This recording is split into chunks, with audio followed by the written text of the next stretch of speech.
I've never been married, but I've had some meaningful relationships with women that I've lived with for extended periods of time. For whatever it's worth, and I don't even know who we're talking to at this hour of the night, but anytime you interact with a woman who tells you that she's having trouble finding a guy, you know, a great guy, she really wants to be with somebody who can fulfill her needs and all the things that women seek. You're going to run into a woman who has unresolved issues with her father. Conversely, when you run into guys who are in search of the ideal woman, the woman should ask him what his unresolved issues may have been with his mother. Because if he's seeking a mother through the relationship, that's doomed to failure as well.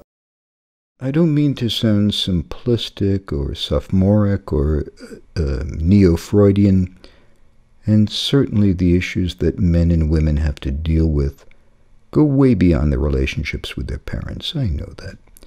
And I don't pretend to have any answers when it comes to people finding loving relationships. I personally believe that those experiences happen under the umbrella of destiny. But we sure have come up with some questionable solutions to this issue. I mean, look at the places that people go in the hopes of finding their other half. The options have grown cheesy, commercial, and highly disappointing. So I forgot if it's Freud or Oscar Wilde, these people, because their words are so impactful to me that they sometimes slide together. But one of the guys said, women marry men believing they can change them. Yes. Men marry women hoping they will never change. So a man sees a woman, meets a woman. It's this freeze frame image of that second. He's not marrying the woman, he's marrying the vision. Correct. Well, one day she wakes up and she looks across the pillow and says, "Sweetheart, I've decided to do something different with my life." What he says. I've decided I want to try,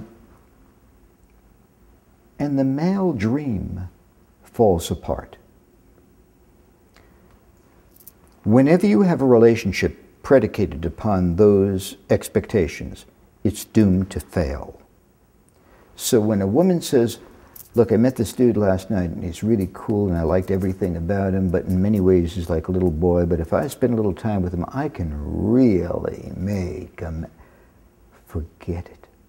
Ain't gonna happen.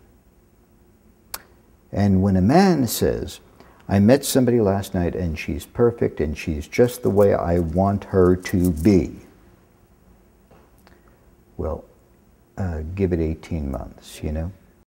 And also in the same context, I think it was Oscar Wilde who said, a woman will do anything for a man she once loved, except love him again.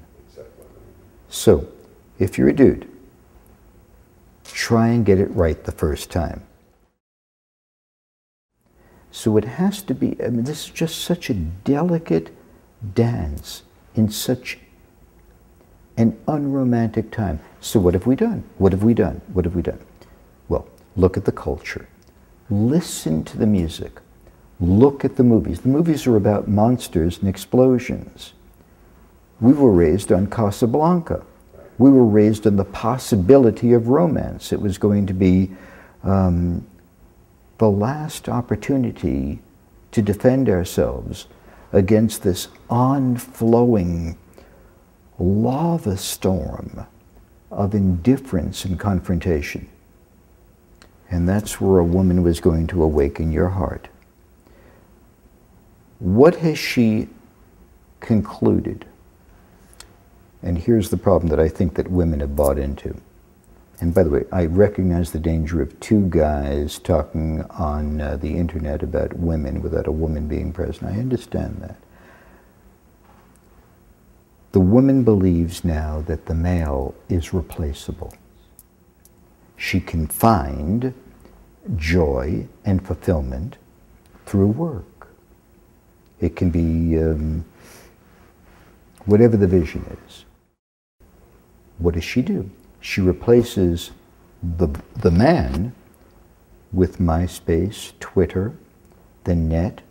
I know people who live in the same cities who are having long-distance relationships via the screen.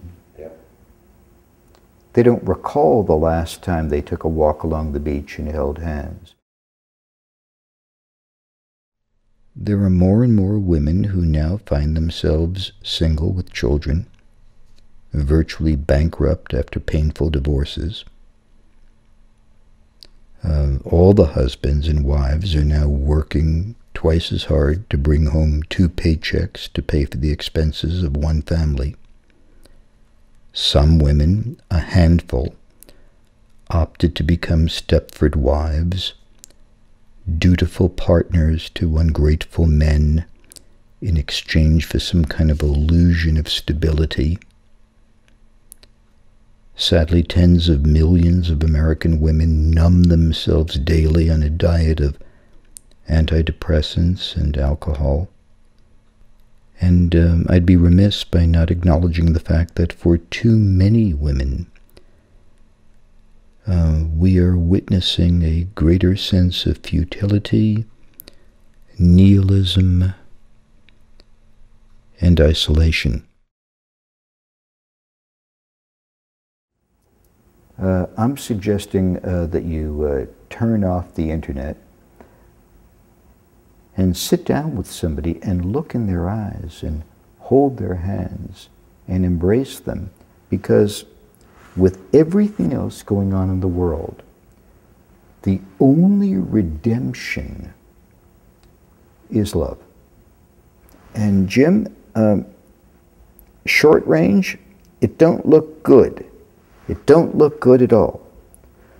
In the long haul, if I can indulge myself for a second, not that I haven't.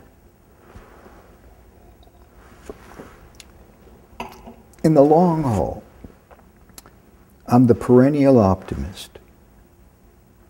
I believe that the deer are going to come down from the green hills and drink from the fresh waters.